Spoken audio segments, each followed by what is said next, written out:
Welcome to The Ride Inside with Mark Barnes, a podcast about the mental, emotional, and social aspects of motorcycling, brought to you by the BMW Motorcycle Owners of America and the MOA Foundation.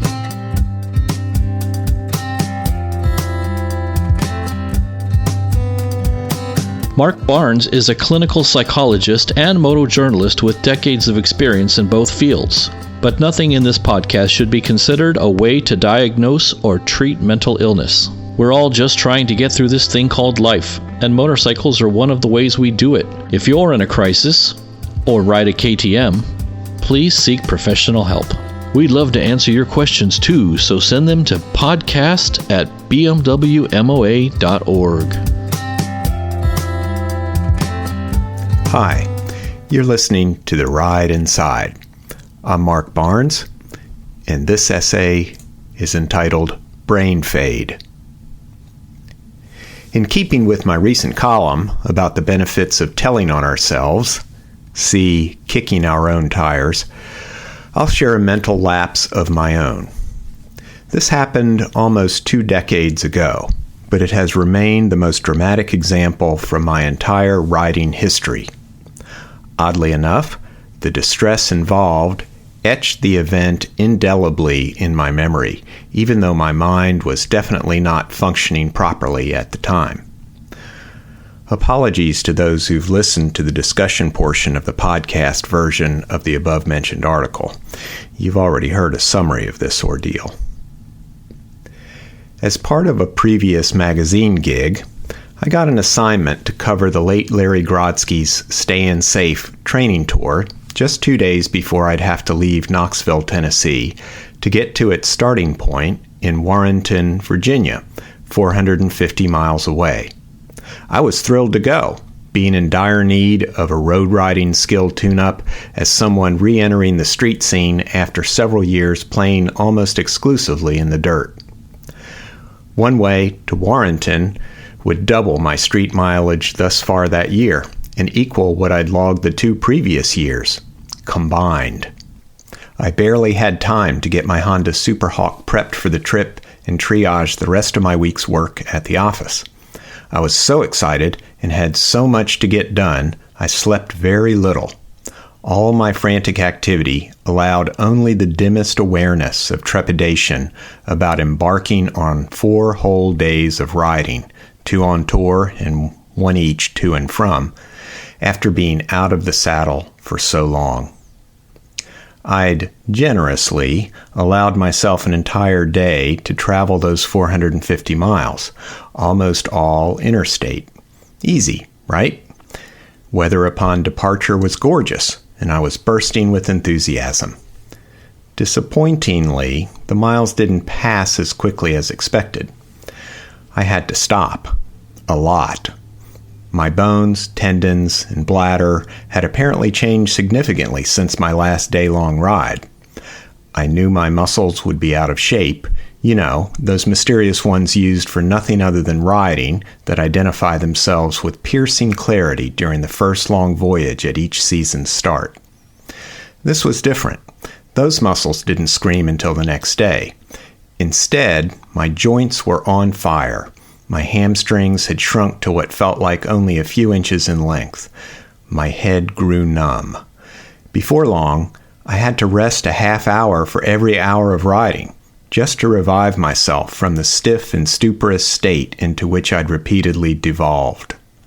Adding to my misery, traffic was thick and slow the entire length of I-81, most of my route.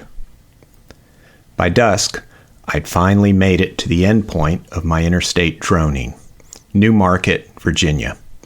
There, I'd at least enjoy the relief of switching to a nice curvy road, US 211, through some mountains on the last leg of my journey.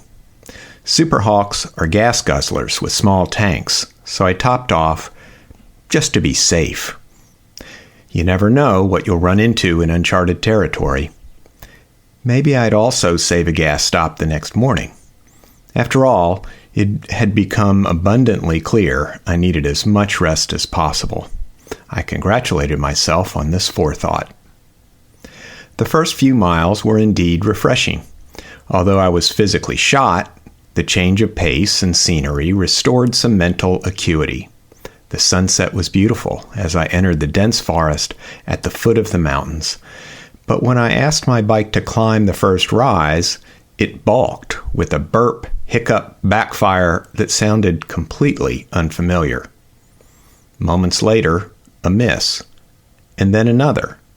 When I opened the throttle quickly, a cacophony arose from the engine bay like a jackhammer duet. I went easy. Great. A breakdown was the last thing I needed. I'd miss my tour, have to somehow get my ailing bike home, and sleep in the wilderness without provisions on what was quickly becoming a very chilly night. I pulled over to take inventory. No sign of anything out of place. Maybe I'd gotten some bad gas and would just have to burn through it. I pressed on, but the big V-twin ran worse and worse. I eventually lost one cylinder altogether, and the other was good only for 30 miles an hour. Whenever I slowed down, it stalled completely, and each time it was harder to restart. I desperately wanted to reach Warrenton, but I was merely halfway there. If I stopped where I was, I'd be equally far from help in either direction. Did I mention there was no cell signal? Just then, as the breeze changed direction, I smelled it. It was a sickening odor, not because of what it did to my nose, but because of what it meant. It was the smell of a tractor trailer, a bus, or a bulldozer, a diesel engine. Yet mine was the only motor on this road for many miles. My heart sunk into the pit of my stomach. I must have filled my tank with diesel in Newmarket. I pictured my pistons with huge holes in them from what I realized had been the sound of horrific detonation earlier, although its extraordinary intensity had made it unrecognizable to me then. I looked down the mountainside behind me. Sure enough, I'd left a crop duster-esque trail of thick, billowing smoke. My poor bike. Poor me. Unbelievably stupid, idiotic me. I'd never done that before. Nothing even close. Fortunately, I'd only put in 2 gallons. The rest of the tank contained premium. I recalled a little last-chance gas station 20-some miles back and figured it was the closest place where I might drain and refill my tank. Thanks to Saint Honda, I managed to limp all the way there. They had no siphon, but I was able to improve the ratio in my tank with an additional gallon of high test. That got both cylinders firing, and as long as I kept my revs up, the bike didn't stall. I ventured back through the deserted, pitch-black mountains, scared and freezing. I made it into Warrenton, wrung out and bleary-eyed, at 7 p.m., and with astonishing luck, happened upon Blaylock Cycles, which was just closing. They took pity on me, vacuumed my tank, and sold me new plugs. I filled up at the station next door, insisting on gasoline. After a few more stumbles, my bike was her old self again, apparently none the worse for wear throughout the rest of the trip. Amazing, to say the least. Looking back on this near catastrophe, it's absolutely inconceivable to me I mistook the diesel pump for premium. It's also unbelievable I didn't recognize what was happening and turn back sooner. Were I fresh, I'd have disassembled my fuel lines and drained my tank at that last chance place, siphon or not. I made one bad decision after another, all because I was out of my mind tired. I recognized I was sore and anxious to finish the day, but I had no idea how seriously impaired I'd become mentally. Part of what gets lost in a state of severe fatigue, as in a state of inebriation, is our perspective on how fatigued or inebriated we truly are. Then, Thinking we can go on is actually a sign we shouldn't, but we don't realize it in the moment. I was reminded of this story last year when I moved. A surprising number of friends helped, for which I was very grateful, but I noticed a stark difference between those who ride motorcycles and those who don't. The riders were much harder workers, relentless despite no apparent fitness advantage over the others. I imagined several might soon need an ambulance and made them take breaks. I flashed back to the many off-road outings with kids I'd taught to ride in the School of Hard Knocks, provided by numerous mud pits and rock gardens covering nearby mountains. There were only two kinds of students: those who tenaciously endured intense frustration and bodily impacts, and those who quit dirt bikes after one or two such adventures. Riding is often a demanding activity, cognitively, physically, and emotionally. Maybe it both attracts more vigorous souls and weeds out the relatively faint-hearted. This distinction is observable in other situations that come to mind too. If you need a tough job done, ask a motorcyclist. Before we take this as straightforward evidence of our hardcore fortitude as riders, we should seriously consider its dark side. We can push ourselves beyond all reason, neglecting adequate preparation and basic self-care, and creating unnecessary peril in the process. Injury, whether on a back road, trail, or moving truck ramp, is not necessarily a badge of courage. It could well be a mark of regrettable and potentially tragic foolhardiness. As the riding season resumes across more and more of the country, we all need to take stock of our condition soberly and realistically. It's easy for pent-up excitement to delude us into thinking we can immediately pick up where we left off last year. Even without extensive deterioration of body and mind, our skills will be unavoidably rusty and our stamina reduced. Human beings aren't very good at self-assessing their mental state. When the instrument being measured is simultaneously the one doing the measuring, all sorts of errors are not only possible, but likely. It's best to ease back into the saddle and give our internal systems time to adjust and regain their strength. We motorcyclists are capable of incredible things, both heroic and humiliating.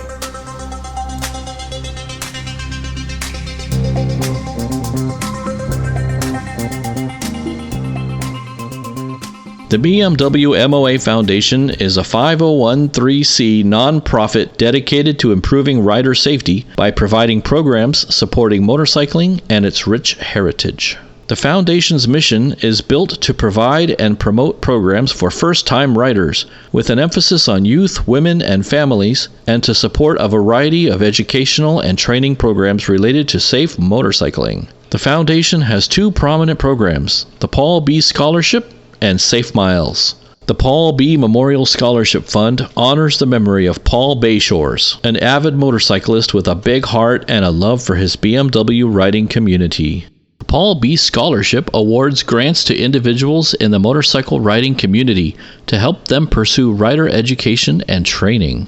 MOA members can receive up to a $250 grant for successfully completing any sanctioned motorcycle training course. Anyone who is not an MOA member can receive up to $100. Once you've scheduled and paid for your approved training course, submit your application to paulb@bmwmoaf.org. It's important to note the application must be submitted before the training course is completed. The MOA Foundation's Safe Miles program is in the process of establishing a $1 million endowment to fund the future of rider safety, education, and training. Donors to the Safe Miles endowment receive special benefits like a 1-year renewal of their MOA membership, automatic entries to Foundation raffles, a donor dinner at the National Rally, a Foundation polo shirt, and more. Learn more and make your donation to the Foundation now by visiting the Foundation's website at bmwmoaf.org and clicking on Safe Miles.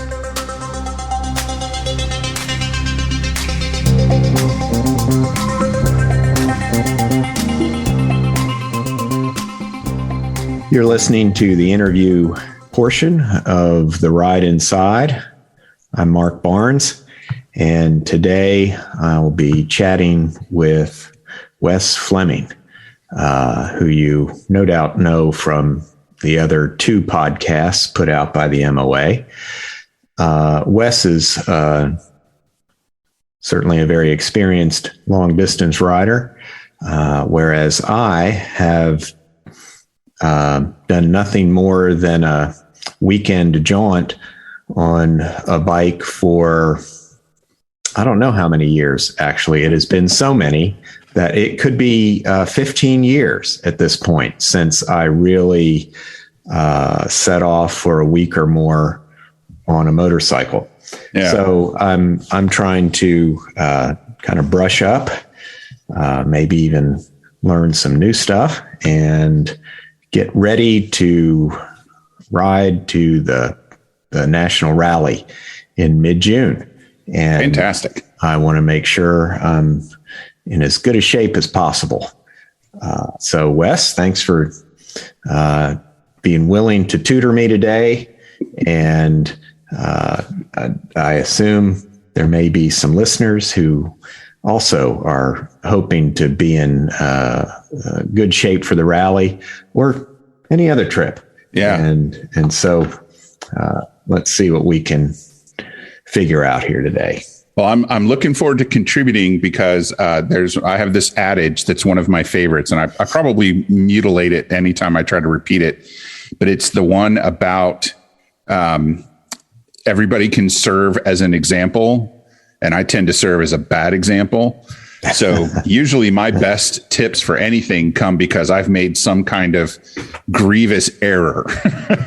And I've had to learn a hard lesson somewhere. And I always enjoy passing the results of those mistakes on to other people in the hopes that they will be able to avoid making the same mistakes I've made. Excellent. Well, I certainly hope to learn from your mistakes. I have been uncannily fortunate on the long trips that I have taken in that I have encountered no significant difficulties, at least none that I could have prepared for. I mean, other than maybe having a better estimation of my actual endurance. I in some ways really wish I had a store of bad experiences to fall back on where I figured things out, but instead I am virginal in this regard. Well, you know, the when it comes to things like that, things that can happen that will disrupt or even interrupt your trip, you know, it's really only a couple of different things, if maybe two or three really important things. Your bike fails, your body fails, or you run out of money. Right. So running out of money is a very real possibility if you're not very good at budgeting or planning. So you just have to really pay attention. And, you know, they say, plan your ride and ride your plan. Same thing goes with budget, you know, budget yourself and then do your best to stick to it and have a cushion, you know, if you possibly can. As far as your bike failing goes, you know, what can you do if you're out in the middle of nowhere and you hit a giant rock or a pothole or a petrified log or an owl skeleton and your wheel is bent or broken? You can't, there's nothing you can do. You need another wheel. You know, you can't just patch the tire or, you know, vice grip the bead back into shape. And then if your body fails, you're probably in the hospital, and hopefully you have a medical repatriation service to fall back on so that you're not, you know, 1,800 miles away from your friends and family that can take care of you when you need to go home from the hospital. Yeah. Yeah. Well, where should we begin? Well, let's see. You said the last trip you took that was more than a weekend was probably at least 15 years ago. Yeah. So tell me what you remember about that trip in kind of a not necessarily a negative light, but what do you remember wishing you had done differently on that trip? Well, I'm sorry for people who have read about this in columns I've written, because I do make some regular mention of this because it was one of the most extraordinary experiences I've ever had on two wheels. But I ended up riding through Hurricane Opal in the Blue Ridge Parkway. Oh, that's great. and so I remember being, in just absolutely torrential downpours. There is no exit possible. Fog. We had no idea the hurricane was going to chase us into the mountains. We certainly thought we were escaping it by getting up on the Blue Ridge, but instead the hurricane caught up with us and stayed with us. We were on the road for 13 hours before we could find a place to stay. Goodness. And so what I mainly remember is how even my trusty Aerostitch Roadcrafter 2 suit was no match for the hurricane. And I was soaking wet and miserable and very happy to finally find shelter. Yeah. The worst part of rain for me is when it gets in your boots, because then your feet get wet, but the water doesn't drain out of your boot. Because, that's just not how they're designed. They're designed to keep water out, not let water out. Yeah. And then you ride the rest of the day with not just wet feet, but squishy, wet boot feet.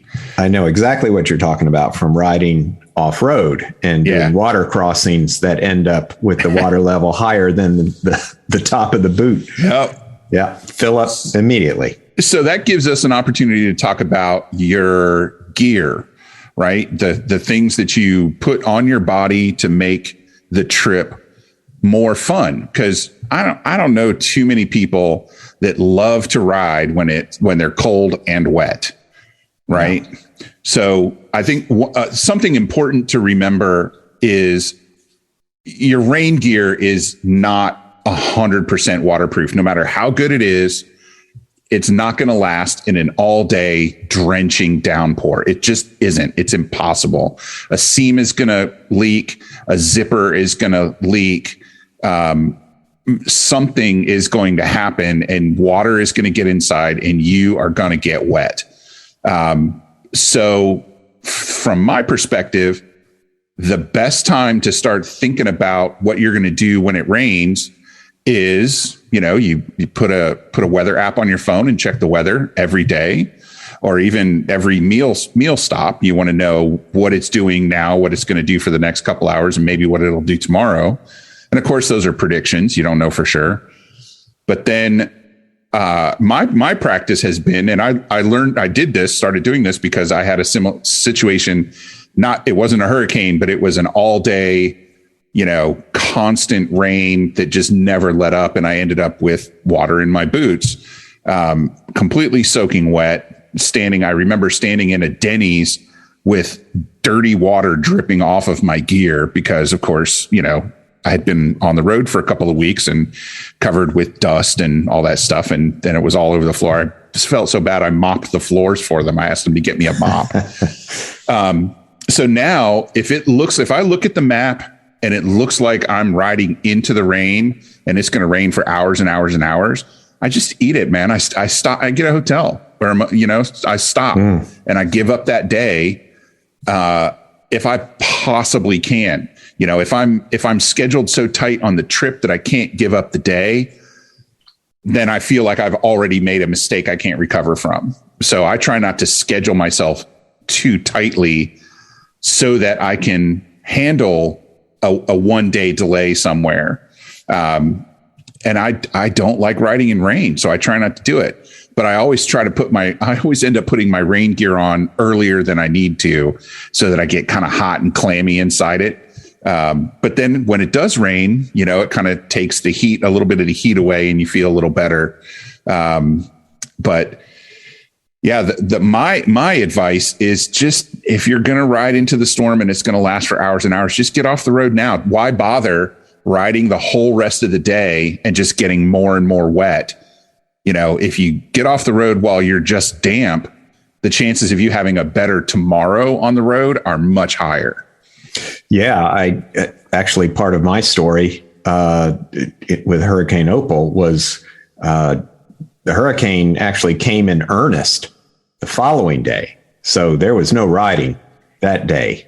What there was the chance for all of our clothes to dry out, which would not have happened if we actually pressed on the next day. So not only, you know, does your advice save a person a terrible day during the rain, but if they're going to be soaked and then have to put on their wet gear for the next day, it may be miserable as well. Yeah. And I try to keep a couple small bags in my bags when I travel, a cloth bag for laundry, and then a plastic bag for wet things. If something gets wet, you know, then I don't have to, not only do I have to not wear it the next day, or I'm able to not wear it, but I can help keep it from getting the rest of my clothes wet.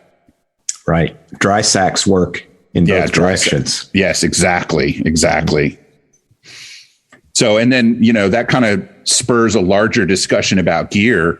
You know, one of the things that I always worry about is new gear, because if you get new boots 2 days before you get on the motorcycle for a 6,000 mile round trip, what if the boots don't fit as good as you'd hoped? You have to break them in. You know, all especially leather boots require a break-in period, and those things can be kind of uncomfortable. And if you're stuck on the bike, then you don't really have a chance to recover from, you know, uncomfortable boots that aren't broken in yet, or a blister that you get from riding in new boots one weekend or something like that. Or this helmet that fit great for the 5 minutes you had on in the shop.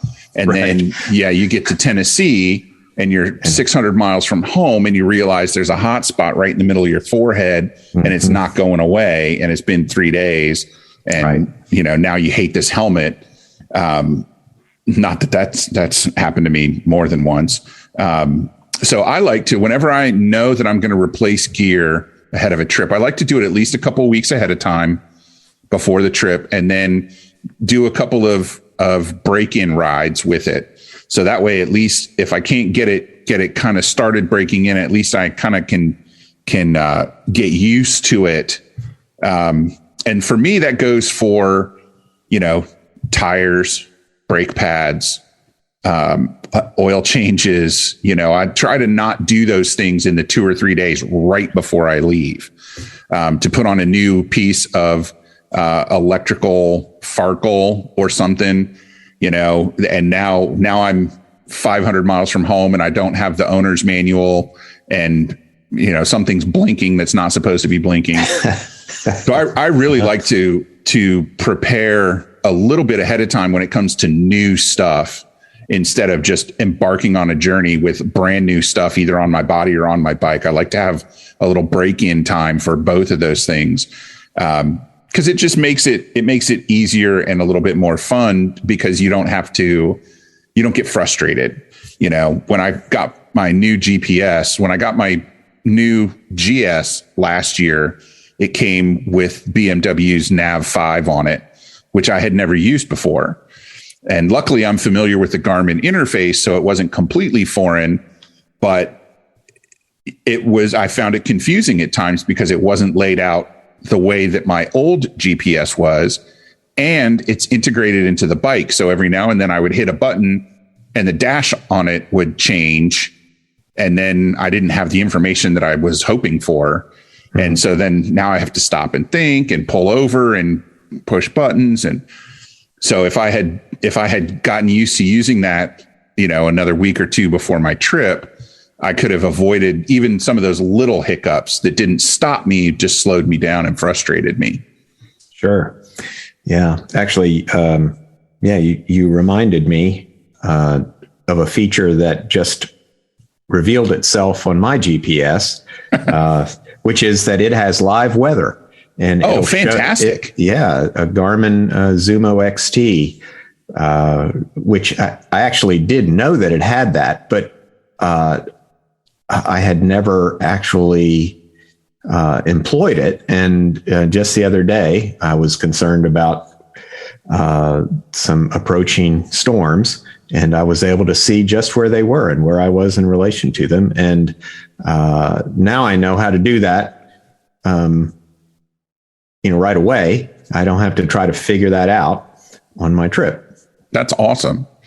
So you've got to go to get from where you live in northeast Tennessee. Is that correct? Just east. Okay. To basically central Missouri. You're looking at what, 600 miles? I don't have the mileage off the top of my head. I know it's 9.25 hours wheels turning, according to Google. Okay. That sounds like about 600 miles to me, I guess. I don't know. It's not a particularly great route as Google has mapped it out for me. At least, the most direct route is really I-40. Well, almost. I mean, it's pretty much just due west through flat countryside on relatively straight roads. So I am very much looking forward to the rally. The trip itself, not so much. Yeah. It doesn't seem like it'll be particularly interesting unless I make it a lot longer. Well, and so here's a couple things you can do. Is one of the biggest mistakes I ever made on a long trip I took with my daughter in our sidecar rig. And we had a destination. We were going to a rally in Colorado. And after the rally, we were going to go to Zion National Park. We were going to go to the Grand Canyon. We were going to go to Four Corners. We were going to go to Graceland. We were going to come home through Tennessee, and I was going to take her to Graceland. So we had all these things planned for after we got to Colorado for the rally. And she got sick on the way, and I had to actually put her on an airplane and fly her home. It wasn't dire sick, but it was sick enough that she would have been miserable going home in the sidecar. And she definitely could not finish the trip in the condition that she was in. So she ended up riding in the sidecar for 4 days, and we never did anything fun. Not one thing. And one day it rained all day, not hard, not frog choking rain, but just that rain that irritates you because it just won't stop. So she was hot for 3 days and wet for 1 day. And then in the hospital talking to a bunch of doctors for 1 day, and then spent a day on an airplane. And that was the end of her vacation. Right. She never did anything. Pretty awful. Fun. Yes, yeah. It was really awful. So what I tell people now is, instead of, if you don't have to, right, the rally starts on Thursday. You probably want to get there on Wednesday so you can, shower and have some dinner and hang out and talk to people. So if you can, don't wait until Wednesday morning to leave. If you can, leave on Tuesday and just make it a 2-day trip. And pick out a couple of things that you can go to a museum, go see a wildlife preserve, visit a national park, and just make yourself have an excuse to not do it all in 1 day.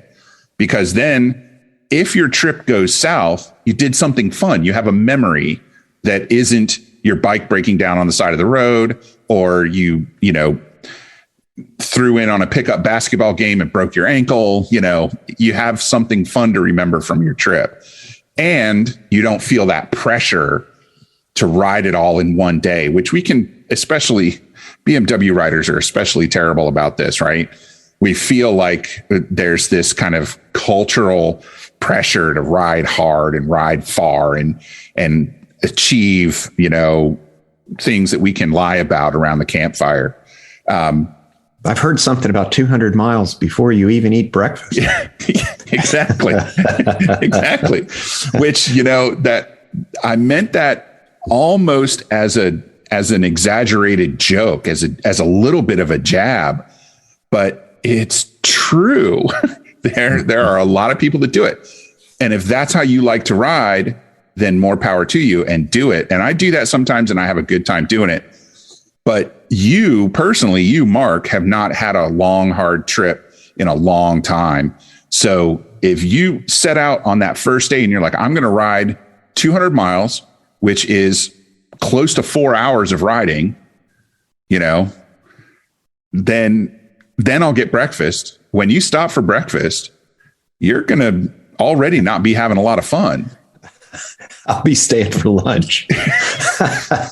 Exactly. So, one of the biggest tips I can give people is put in some soft days where you don't have to go, 500 plus miles, where you can go do something fun and, or even just relax. A lot of us since the pandemic are now very used to working from home. So we've got those patterns. So, if you can talk your boss into it, give yourself an extra day saying, I'll work half days. And then you can, I like to ride first and then do other stuff. Cause I found a long time ago, if you do your other stuff first and then ride, the chances that you're sleeping on a picnic table at a gas station go up because all the motels will be full. Whereas if you get up at 6 o'clock in the morning and you're on the road from 7, you ride till lunchtime, get lunch, get a motel, and work the rest of the day into the early evening, then you're already set when all the family trucksters are trying to find some place to stay. Right. You're set. So there's a lot of ways to give yourself an excuse not to do 8 or 9 or 1,000 mile, 8 or 900 or 1,000 mile days if you don't want to. Right. So even from close enough, like you are, you could do it in one day, but do you have to? No, and I won't. See, there you go. I've already planned to break it up into 2 days, just because, as I mentioned before, I think the one mistake I can certainly cite from previous travels is overestimating my stamina. Yeah. And so, I can break it up into 2 days and I'll do so. And, it's not just 2 legs of the journey. What you're suggesting is also to break up each of those so that, maybe there'll be an interesting destination that I can look forward to midway through the trip to Springfield, so that I'm not just droning, the whole way, kind of unhappy about how unexciting the ride is. Yeah. Yeah. And if you already know you're going to do it in 2 days, then that's a really good excuse to not take the interstate. Yeah. Cause you could pound it out, but almost everywhere there are US highways that parallel the interstate highways that go through small towns. One of the things that I remember from riding all the way across Tennessee, from the Virginia border to Arkansas, that's on the other side of Tennessee, right? Arkansas? Yeah. Okay, good. Is, we a couple of places we hopped on I-40 to get around the cities, just to get around or through the cities quickly. But I remember going through, especially in eastern Tennessee, where it's still kind of hilly, just all these small towns. And I remember very clearly there were churches everywhere. There were so many churches, and they all had a sign out front. And, some of them are just talking with services or a Bible verse or something like that. But some of them put a little message on. And me and my buddy that I was riding with, when we had our gas stops and our meal stops, we would talk about those signs that we saw that struck us. And it was just interesting to me to see all the different, types of buildings and types of towns. And, some towns only had stop signs and sometimes had lights, and some didn't have anything. But it was just one of those little things that we picked up because we weren't on the interstate. So I ever since then, I like to travel off the interstate whenever I possibly can. Well, I will heed that advice. There you go. Well, and let me ask you a question. I know you're supposed to be asking me questions, but what are you going to do about your bike before you go? Well, I just had all my fluids changed. I'm still a ways away from my next scheduled service, and the mileage that I'll put on the bike for the rally won't put me over that threshold. I've actually done my crankcase oil and filter and rear, the gearbox oil, and my brake fluid change ahead of schedule to make sure that that's all in good shape. I've got new rubber, relatively new rubber on both ends. Certainly new enough to get you to Missouri Impact. Yeah. So I'm a big proponent of doing all that stuff before you go, because especially tires. Like if your tires are halfway, just get another set of tires. That way you don't have to struggle or scramble in the middle of your trip, to get that done, especially if you're on a touring bike and you can get something like Pilot Road GTs or something like that, that can last 8 to 10 or 12,000 miles. You can take a really solid trip on that. Plus, then when you get home, you can have the old tires put on, and you've got another 4,000 or 5,000 miles or whatever those had left. And you didn't have to try to find a place on your trip to change your tires, which, in the middle of summer, think about how backed up motorcycle shops are. And even though you're a traveler, it maybe even hurts you that you're a traveler because you're not one of their regular customers. They know you're probably never going to come back. What's their motivation to work you in at the front of the queue? Right. So if you don't need tires while you're gone, that you've already solved a problem that could potentially delay you for a day or two somewhere. Right. And going back to your earlier point, as long as you're not putting those tires on a few days before the trip, I've certainly seen very experienced riders go down right in front of me because they had brand new tires on that were not scuffed in yet. And it really does make a difference. Now, one of the cool things about the rally, especially the MOA rally, is there is almost always somebody there, both either selling tires or changing tires, and sometimes both. So we work with the major tire manufacturers, usually have a presence at the rally, and they bring tires, they bring truckloads. I can remember last year, it was either Dunlop or Continental, and I apologize to those folks for not remembering more clearly right now, but they had a semi pulled up and dumped a massive load of tires. Then we just unloaded them into the hallway because the guys in the booth weren't there yet. You can get tires at the rally, which is great because a lot of people will, ride X hundred or thousand of miles to get to the rally and realize they need tires and get tires at the rally and go home.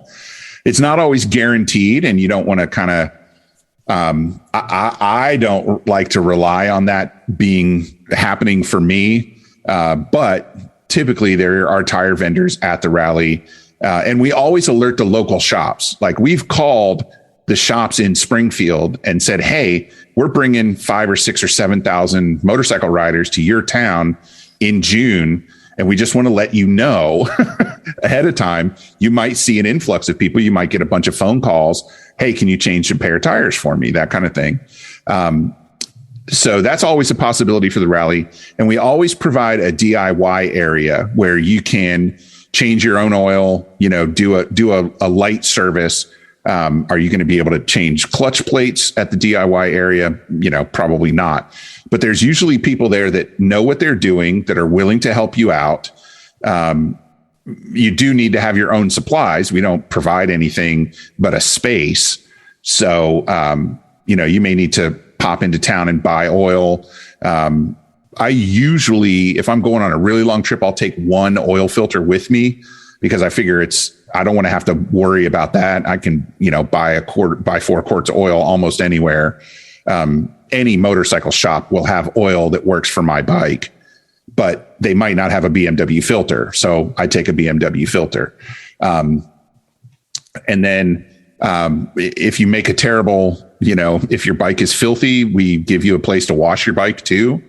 So there's a lot of opportunity at the rally to take care of some of those lighter maintenance items. And of course, if you realize you need brake pads when you get to the rally, if you find them, I'm sure somebody there will help you put them on, if you don't know how to do it. But just make sure it's somebody with a torque wrench because brakes are important. But yeah, that's one of the cool things about the MOA rally is, there's a lot of people there that know about BMW motorcycles and BMW motorcycle maintenance. And we always provide a DIY area for anybody to use. Very cool. Yeah. And I usually go by and see what they're doing just because, cool. Plus it's a good way to see a bunch of different bikes all in one place. I like to, I tend to fixate on the ones that are like mine, so I like to go see, what I have not ridden, an R1200 RS or an R1250 RS like you have. And so I like to look at them, and every now and then I'll see somebody that I recognize and go, "Hey man, can I sit on your bike?" I don't want to ride it. I just want to sit on it and see how comfortable it is. That kind of thing. So it's a cool way to see other bikes too. Excellent. Are there any other kinds of like service vendors at rallies? Yeah, there's all of the usually, and it kind of depends on where in the country the rally is. This year, it's in the middle of the country, so we're getting a lot more than we might get if the rally was all the way on one side of the country or the other. Like next year, it's going to be in 2023, it'll be in Virginia. So we might not see the folks from California come to that one. And the same thing the next year, 24, it'll be back in the West somewhere. So some of our East Coast vendors and advertisers might not make the trip. But in the middle of the country, Springfield, I tried to get them to make the rally logo one day from anywhere. But they went with Wander Farther, which I think is a little more, appropriate. It's certainly a better logo or a better motto. But anyways, we'll get a lot of people that make stuff for BMW motorcycles. So, like Alt Rider will be there, and they make, crash bars and handlebars and all sorts of hard parts. Moscow Moto and Jesse, and I think Diuretic is coming. They make luggage, so if you're halfway through your trip and you realize those $25 soft bags that you bought at the local motel dealership off the highway aren't cutting it, then somebody there probably has luggage that you can buy and install right on the spot. I said Diuretic. What's the other one? Twisted Throttle usually comes, and they especially bring Denali lights as one of their subsidiaries. So they bring lights and they install them right there for you.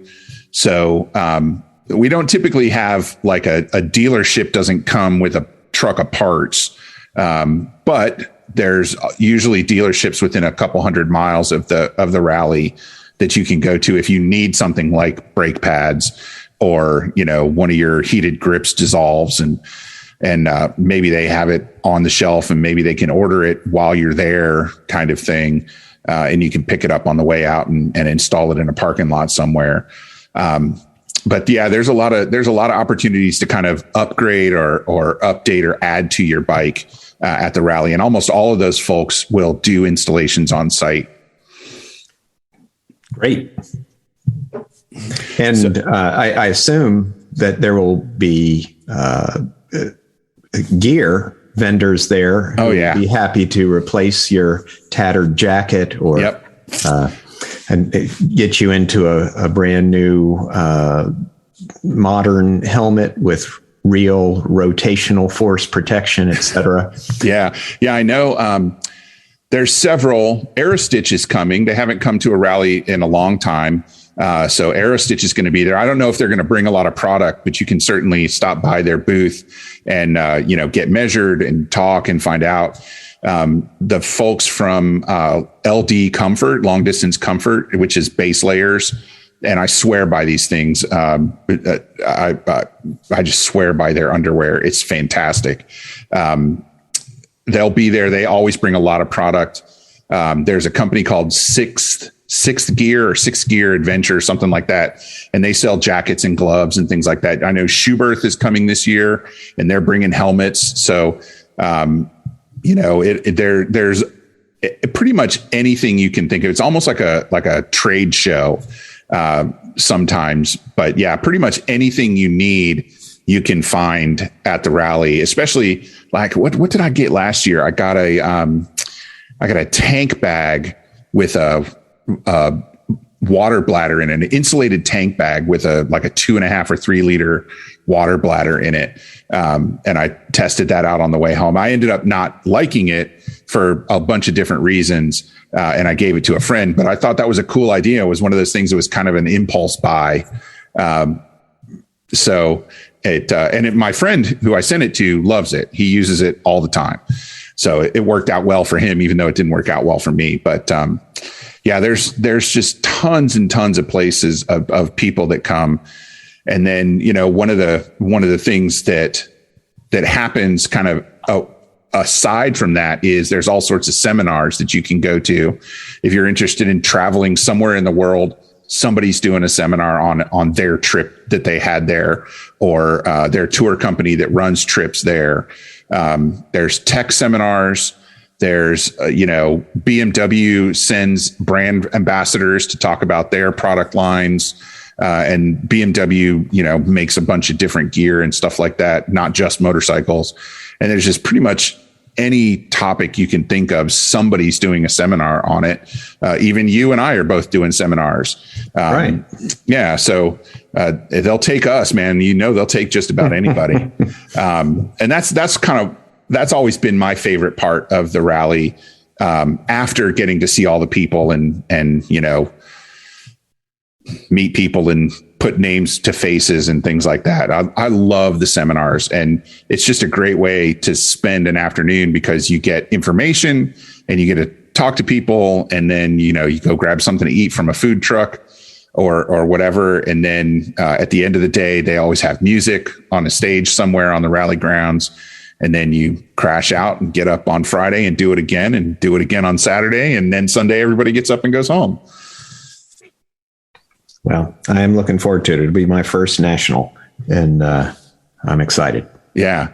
So when you get there and you show up and you go to the registration tent, they'll give you a button that says number 1, and then that just makes you our special guest for the weekend with your number 1 button. I think they give you like a couple of free beer tokens too.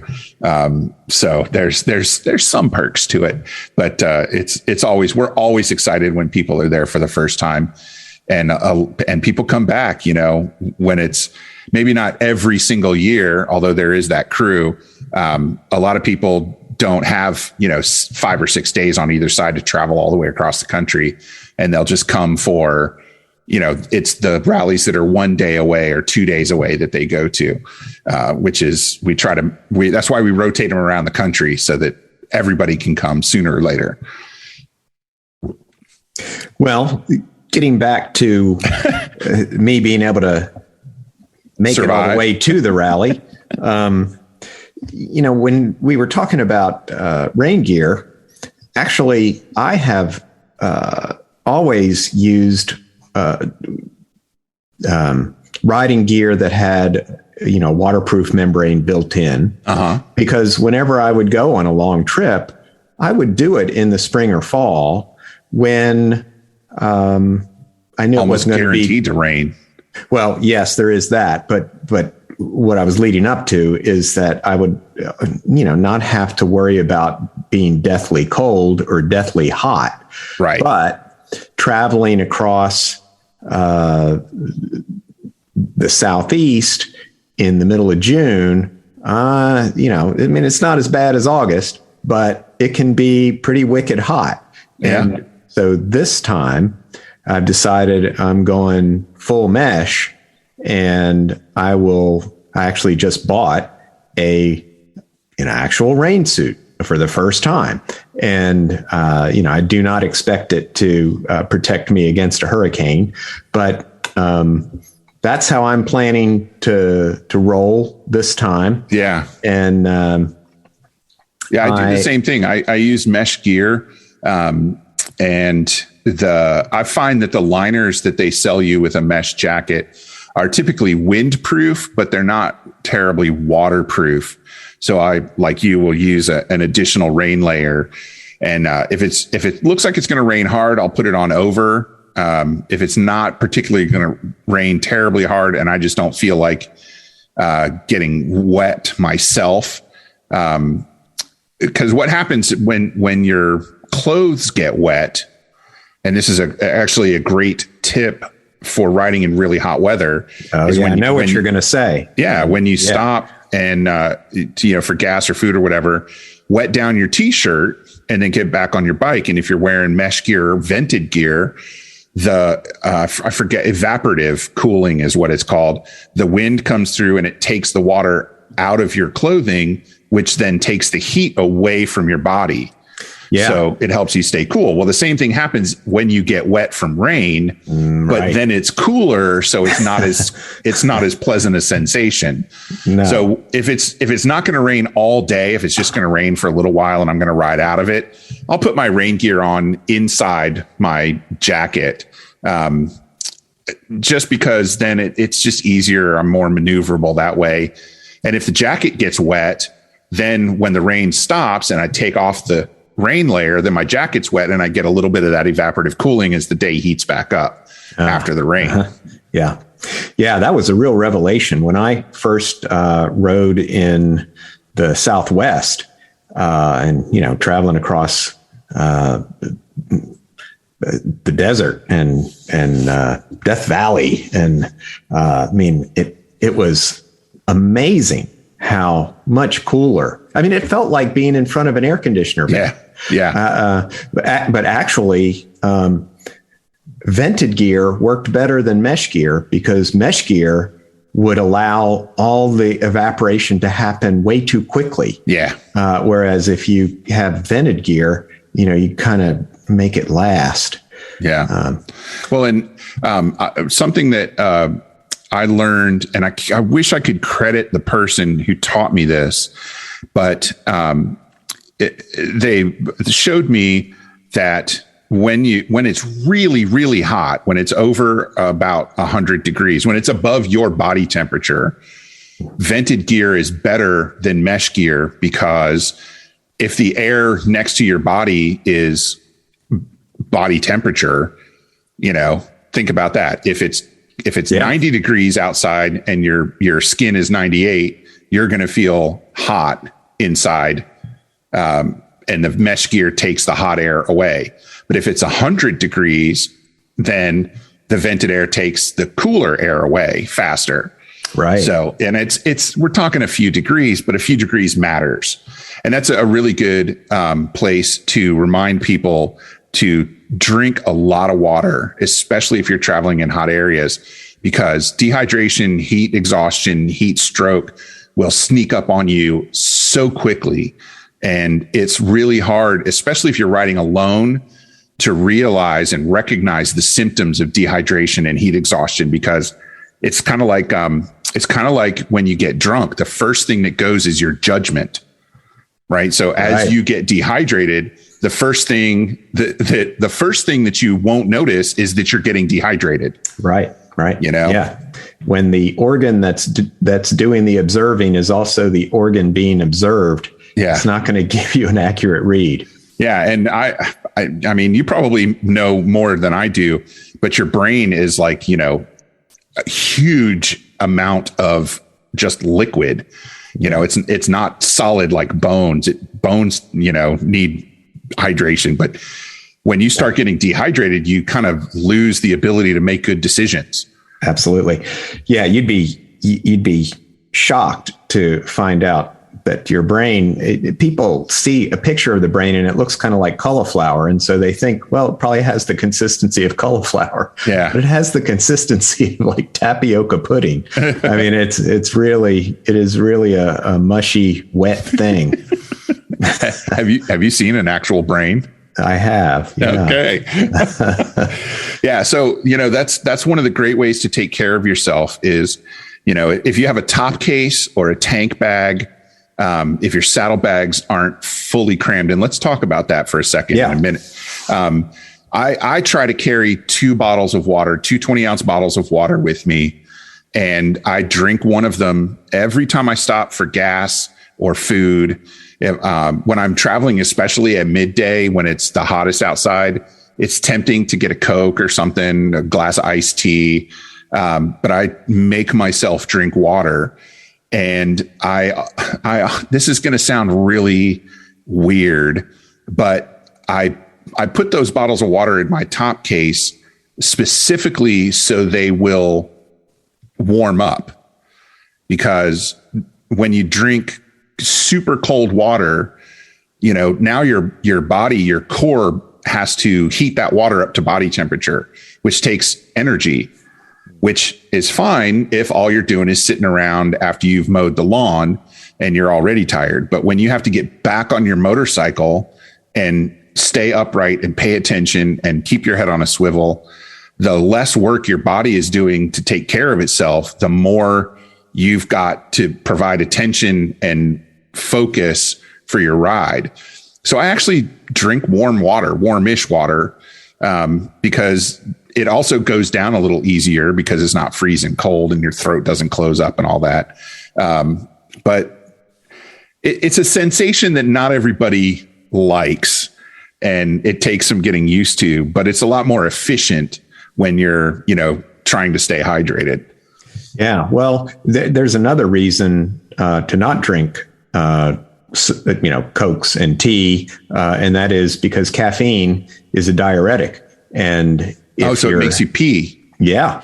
So you're going to offload liquid more frequently. So not only do you have to stop to do that, but you're also, contributing to the loss of fluid in your body. I mean, coffee's the same way.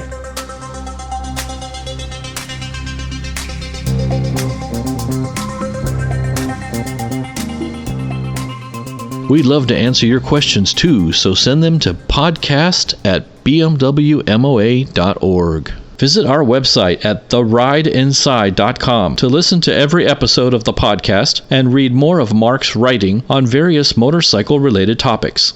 The best way to support The Ride Inside is by joining the BMW Motorcycle Owners of America. Yes, it says BMW right in the name, but we absolutely do not care what bike you ride. We know what's most important. The MOA is all about the community of riders, not a single brand.